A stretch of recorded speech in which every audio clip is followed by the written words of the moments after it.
মৰমৰ ছাত্ৰ ছাত্ৰীসকল, আজি মই তোমালোকৰ বাবে লৈ আহিছোঁ পাটিগণিতীয় ৰাশি, মানে ক্লাছ 7ৰ পাটিগণিতীয় ৰাশি অধ্যায় 2, দ্বিতীয় অধ্যায়ৰ পাটিগণিতীয় ৰাশি 2.1ৰ আজি প্ৰশ্নৰ উত্তৰকেইটা মই কৰিম। 2.1ৰ প্ৰশ্নৰ উত্তৰকেইটা মই বুজাই দিম, কৰিও দিম তোমালোকে ভালকৈ চাই যাবা। প্ৰথম প্ৰশ্নটো আছে, চোৱা, ডিবিজাই এখন কিতাপ 25 টকাত আৰু আন এখন কিতাপ 10 টকাত কিনিলে। ডিবিজাই খৰচ কৰা টকাক পাটিগণিতীয় ৰাশিত প্ৰকাশ কৰিব দিছে। তো পাটিগণিতীয় ৰাশি বুলি ক'লে আমি ৰাশিবিলাক কি কৰোঁ, যোগ বিয়োগ পূৰণ হৰণেৰে আমি লিখোঁ। মাজত যোগ বিয়োগ পূৰণ হৰণ দি পেলাই আমি ৰাশিবিলাক লিখোঁ। মানে পাটিগণিতীয় ৰাশি বুলি ক'লে আমি যোগ বিয়োগ পূৰণ আৰু হৰণ, এই 4টা প্ৰক্ৰিয়াৰ জৰিয়তে পাটিগণিতীয় ৰাশিবিলাক লিখা হয়। গতিকে প্ৰথম প্ৰশ্নটো কি হ'ব, উত্তৰটো চোৱা। ইয়াতে আমি কেনেকৈ লিখিম যে এখন কিতাপ কিনিলে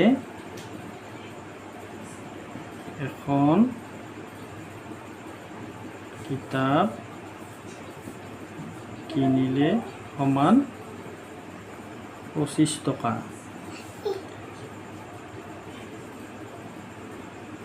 আন এখন কিনিলে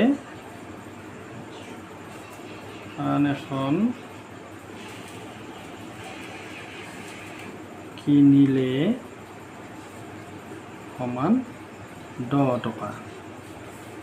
এতেকে খৰচ কৰা কি কৈছে, খৰচ কৰা টকাক পাটিগণিতীয় ৰাশিত প্ৰকাশ কৰিব দিছে। এতেকে খৰচ কৰা টকাৰ পাটিগণিতীয় ৰাশি হ'ব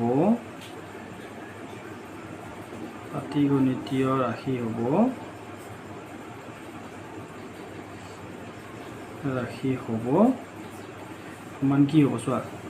প্ৰথমতে এখন 25 টকা কিনিলে, এখন 10 টকা দি কিনিলে, তো খৰচ কৰিলে কিমান টকা খৰচ কৰিলে, তো দুয়োটা যোগ কৰি দিলে হ'ল, সেইটোৱে হ'ব পাটিগণিতীয় ৰাশি।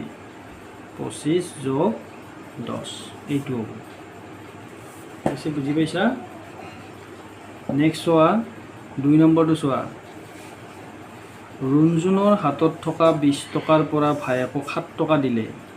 ৰুণজুনৰ হাতত থকা টকাক পাটিগণিতীয় ৰাশি। এইবাৰ এইটো চাবা কি হ'ব। 2 নম্বৰটো কি কৈছে,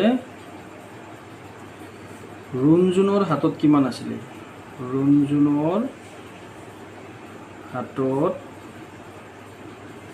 টকা আছিল সমান 20 টকা। ভায়েকক কিমান দিলে, ভায়েকক দিলে সমান কেই টকা দিলে, ভায়েকক দিলে সমান 7 টকা। 7 টকা দিলে, এতিয়া ভায়েকক 7 টকা দিলে এইটো কি হ'ব, তাৰ ৰুণজুনৰ হাতত 20 টকাই থাকিব নেকি? আমি কেনেকৈ উলিয়াম এইটো বিয়োগ কৰিব লাগে। 20ৰ পৰা 7 গ'ল, 20 টকাৰ পৰা 7 টকা ভায়েকক দিলে মানে 20ৰ পৰা গুচি গ'ল, নোহোৱা হৈ গ'ল। গতিকে এইটো বিয়োগ হ'ব। এতেকে এইটো হ'ব ৰুণজুনৰ হাতত থকা টকাৰ পাটিগণিতীয় ৰাশি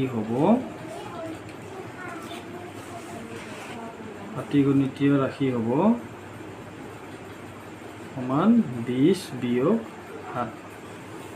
এইটো এনেকৈ কৰিব লাগিব। চোৱা, বুজি পাইছেনে নাই ভালকৈ? ঠিক আছে, এইবাৰ চোৱা, এইবাৰ কি দিছে চোৱাচোন। এইটো 7ম শ্ৰেণীৰ প্ৰতিজন শিক্ষাৰ্থীৰ হাতত 3ডালকৈ পেঞ্চিল আছে। 3 নম্বৰটো চোৱা, প্ৰতিজন শিক্ষাৰ্থীৰ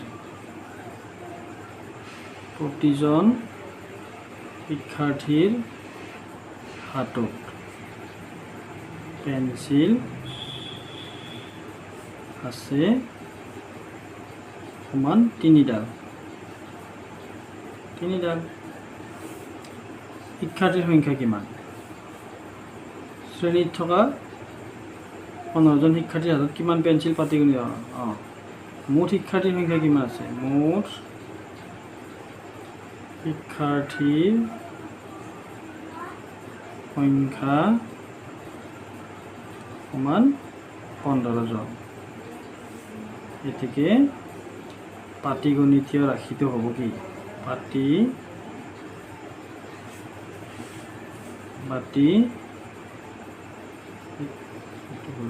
পাটিগণিতীয় ৰাশিটো হ'ব সমান কি হ'ব? এজনৰ যদি 3ডাল কি আছে তেতিয়াহ'লে 15জনৰ এইটো পূৰণ হ'ব, 3 পূৰণ 15 হ'ব। মানে মই প্ৰথমতেই তোমালোকক কৈছিলোঁ যে পাটিগণিতীয় ৰাশিবিলাক আমি কি লিখোঁ? যোগ, বিয়োগ, পূৰণ, হৰণেৰে লিখোঁ আমি যোগ কৰা, বিয়োগ কৰা, পূৰণ কৰা, হৰণ কৰা এইবিলাকেই হ'ব পাটিগণিতীয় ৰাশি। আৰু কিছুমান এনেকুৱা ৰাশি থাকিব এটা অংকতে তোমাৰ যোগ, বিয়োগ, পূৰণ, হৰণ গোটেইবিলাক থাকিব, এইটো পাছলৈ পাবা তোমালোকে। তাৰপিছত 4 নম্বৰটো চোৱা। আমিৰে তাৰ জন্মদিনত 60টা চকলেট নিজৰ শ্ৰেণীৰ 30জন বন্ধুৰ মাজত সমানে ভগাই দিলে। প্ৰত্যেকেই পাবলগীয়া চকলেটৰ সংখ্যাক পাটিগণিতীয় ৰাশিত লিখা। প্ৰত্যেকে কিমানকৈ পাব? 30ৰে 60 হৰণ কৰিলেই হ'ল, এতিয়া প্ৰত্যেকজনৰ ওলাই পৰিব। এতিয়া চকলেটৰ সংখ্যা আছিল কিমান আৰু বন্ধুৰ সংখ্যা আছিল কিমান, সেইটো লিখিব লাগিব। 4 নম্বৰটো চোৱা। চকলেটৰ সংখ্যা সমান 60টা। বন্ধুৰ সংখ্যা সমান 30জন। গতিকে প্ৰত্যেকে পোৱা চকলেটৰ পাটিগণিতীয় ৰাশি হ'ব সমান 60 হৰণ 30। ঠিক আছে, বুজি পাইছে চাগে?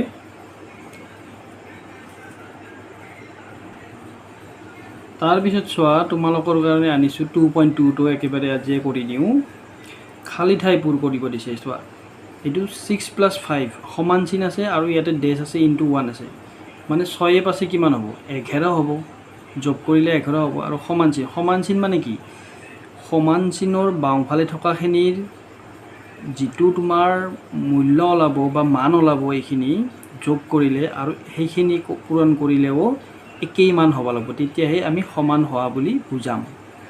এতিয়া 6 পাছে 11 হ'লে ইয়াতে 11 হ'বলৈ 1ৰ লগত কি পূৰণ দিলে 11ই হ'ব, তো ইয়াতে 11ই হ'ব। 11 × 11, তেতিয়া 6 পাছে 11 আৰু 11 × 11 দুয়োটা সমান হৈ থাকিব, মানে বেলেঞ্চ হৈ থাকিব, ভাৰসাম্যটো ঠিকে থাকিব।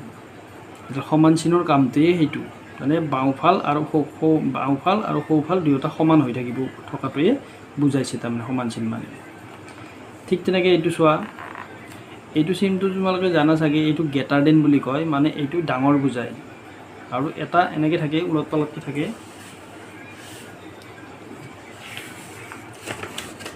এইটো চোৱা, মানে এটা এনেকৈ থাকে আৰু এটা এনেকৈ থাকে, মানে এইডালে বুজা, এইডাল বা এইডাল যিয়ে নহওক, মুঠতে এই যে মুখখন এনেকৈ খোলা অংশটো, এনেকৈ খুলি থকা অংশটো যাৰ ফালে থাকে সিয়ে ডাঙৰ। মানে ধৰি লওক ইয়াতে মই 7 লিখিলোঁ আৰু ইয়াতে 6 লিখিলোঁ, তো কোন ডাঙৰ? 7 ডাঙৰ। গতিকে ইয়াৰ ফালে মুখখন এনেকৈ খোলা হৈ থাকিব লাগিব, আৰু যোনটো সৰু সংখ্যা হয় সেইটোৰ ফালে এই জোঙা অংশটো থাকিব লাগিব। বুজি পাইছা? এতিয়া ধৰি লওক মই এইফালে 9 লিখিলোঁ আৰু এইফালে মই 6 লিখিলোঁ, এতিয়া কোনটো ডাঙৰ আছে? তো 9টো ডাঙৰ। গতিকে 9টোৰ ফালে মুখখন এনেকৈ খোলা হৈ থাকিব, 9টোক মানে খাওঁ কৰি থাকিব এনেকৈ। গতিকে এইটো ডাঙৰ চিনটো সৰু চিনটো এনেকৈ দুয়োটাই আমি ইউজ কৰিব পাৰোঁ। গ্ৰেটাৰ দেন, লেছ দেন বুলি কয় ইংলিছত। ঠিক তেনেকৈ এইটো চোৱা, এইফালে ইয়াৰ বাওঁফালখিনি যদি আমি ইনটু কৰোঁ, মানে পূৰণ কৰি দিওঁ, 7 × 6 কিমান হ'ব? 42 হ'ব। আৰু এইফালে এইটো কি বুজাইছে এইটো গ্ৰেটাৰ দেন চিম্বল আছে মানে এইখিনি ডাঙৰ আৰু ইয়াতে তোমালোকৰ লিখাও আছে চাগে ইয়াতে চোৱা ইয়াতে তোমালোকৰ লিখা আছে ধুনীয়াকৈ ডাঙৰ সংখ্যা মানে গ্ৰেটাৰ দেন সৰু সংখ্যা গ্ৰেটাৰ দেন ডাঙৰ সংখ্যা মানে যাৰ ফালে মুখখন খোলা থাকে সি ডাঙৰ সংখ্যা হ'ব বুজি পাইছা তো এতিয়া চোৱা আচ্ছা আমি কি কৰিব লাগে 6 7 গুণ 42 এইটো চোৱা 6 7 গুণ আছে আৰু এইটো গ্ৰেটাৰ দেন আছে এইফালে 12 হৰণ আৰু ইয়াতে কিবা এটা অংক হ'ব তো গতিকে আমি ইয়াতে হ'ব ইয়াতে 42 হ'ব তাৰপিছত ইয়াতে কি হ'ব ইয়াতে কিবা এটা সৰু সংখ্যা হ'লেই হ'ল মানে 12 হৰণযোগ সংখ্যা আমি দিলেই হ'ল ধৰি লওক মই 4 দিলোঁ 4 3 গুণ 12 তাৰমানে ইয়াত আমি কি পাম 4 3 গুণ 12 ইয়াতে আমি 3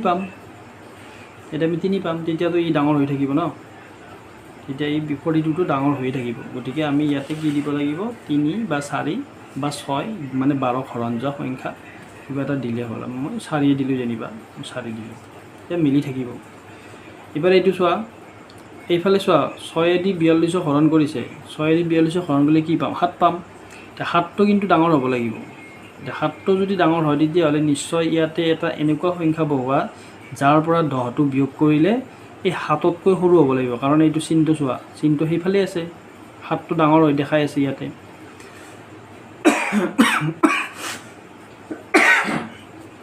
গতিকে চোৱা আমি 13টো বহাই দিলেও হ'ব এতে 13ৰ পৰা 10 গ'লে 3 হ'ব আৰু এইফালে 7 হৈ থাকিব গতিকে 12 বহালেও হ'ব 11 বহালেও হ'ব 14 বহালেও হ'ব মুঠতে 7তকৈ এইফালে সৰু হ'ব লাগিব আৰু এইটো চোৱা 2 যোগ 3 এইফালে কি হৈছে 5 হৈ আছে আৰু এইফালে কি হ'ব লাগিব মাজত সমান চিন আছে গতিকে এইফালেও তাৰমানে 10ক হৰণ কৰিলে 5 উত্তৰ পাব লাগিব এইফালেতো 5 হৈ আছে গতিকে আমি 10ক কিহেৰে হৰণ দিলে আমি 5 পাম কাৰণ এইফালে উত্তৰ 5 আছে এইফালেও উত্তৰ আমি কি পাব লাগিব 5 পাব লাগিব তেতিয়াহে সমান হ'ব গতিকে এইফালে আমি 2 দি হৰণ দিলে আমি 5 পাম 2 5 গুণ 10 ইয়াৰ উত্তৰ আমি 5 পাম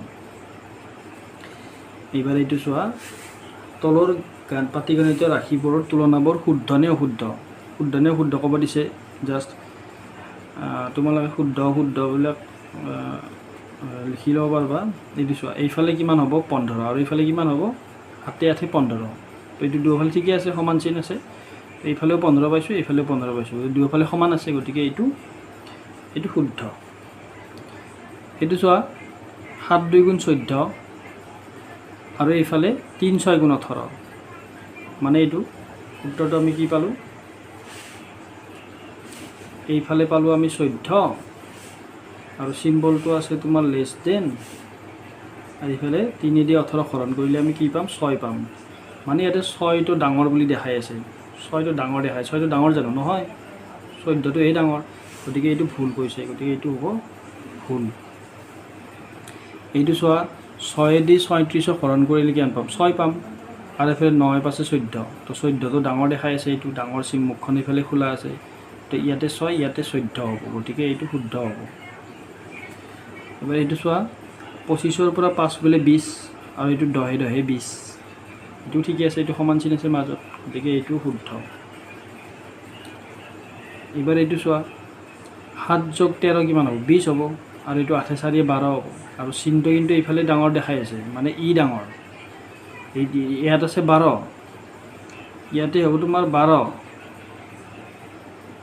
ইয়াতে 12 আৰু ইয়াতে হৈ গ'ল তোমাৰ 20 ডাঙৰ কিন্তু ইয়াক দেখাই আছে গতিকে এইটো ভুল দেখাই আছে এইটো নহয় এইটো চোৱা 12 3 গুণ কিমান হ'ব 36 হ'ব আৰু এইফালে 9 4 যাব 36 দুয়োফালে সমান আছে কিন্তু চিম্বল দিছে এইফালে ডাঙৰ বুলি ইয়াতে সমান চিহ্ন হ'ব লাগিছিল এইটো ভুল দিছে গ্ৰেটাৰ দেন দিছে গতিকে এইটোও ভুল এবাৰ 3 নম্বৰ কেইটা চোৱা এইটো মানে এনেকুৱা ঘৰ এটা আছে চবতে এইটো উপযুক্ত স্থান কি দিব দিছে গ্ৰেটাৰ দেন লেছ দেন বা সমান চিন বহাব দিছে এইটো চোৱা 9 6 কিমান হ'ব 15 হ'ব আৰু এইটো 3 দি 15 হৰণ কৰিলে কিমান হ'ব উত্তৰ 5 হ'ব তো ইয়াতে 15 আৰু 5 কোন ডাঙৰ 15 ডাঙৰ গতিকে এইটো গ্ৰেটাৰ দেন চিম্বলটো হ'ব ইয়াতে গ্ৰেটাৰ দেন হ'ব এইখিনি চোৱা এইখিনি কিমান আছে 9 6 15 আৰু এইখিনি 7 8 15 দুয়োফালে 15 সমান আছে গতিকে ইয়াতে সমান চিন হ'ব ইয়াতে চোৱা 3ৰে 15 হৰণ কৰিলে আমি কি পাম 5 পাম আৰু ইয়াতে 9 5 গুণ কিমান হ'ব 45 চ 5 আৰু 45 কোন ডাঙৰ আছে এইটো ডাঙৰ গতিকে এইটো ইয়াতে এইটো সিম্বল হ'ব ইবাৰ এইটো চোৱা 22 ৰ পৰা 7 গলে কিমান হ'ব 22 ৰ পৰা 7 গলে হ'ব 15 আৰু এফালে 18 আৰু 8 আৰু 17 কিমান হ'ব 25 হ'ব তো কোন ডাঙৰ হ'ল 25 টো ডাঙৰ এফালে 15 গতিকে এইটো ইয়াত এইটো সিম্বল হ'ব এইটো চোৱা 28 আৰু 7 কিমান হৈ যাব 35 35 আৰু ইয়াত হ'ব 9 5 যে 45 তো কিমান ডাঙৰ হ'ল কোন ডাঙৰ এইটো ডাঙৰ হ'ল এইটো সিম্বল হ'ল 2.2 টো হ'ল আজি গতিকে আজিলৈ এৰিছো মই নেক্সট ভিডিঅ'ত আৰু তোমালোকৰ ক্লাছ 7 ৰ গণিতবিলাক লৈ আহিম আৰু ক্লাছ 8 ৰো মই দিব আছে ভিডিঅ' ক্লাছ 8 ৰো দিম তোমালোকে খালি ভিডিঅ'টো কি সাবস্ক্ৰাইব কৰিবা তেতিয়াহে ভিডিঅ'বিলাক মোৰ দিয়াৰ লগে লগে তোমালোকে পাবা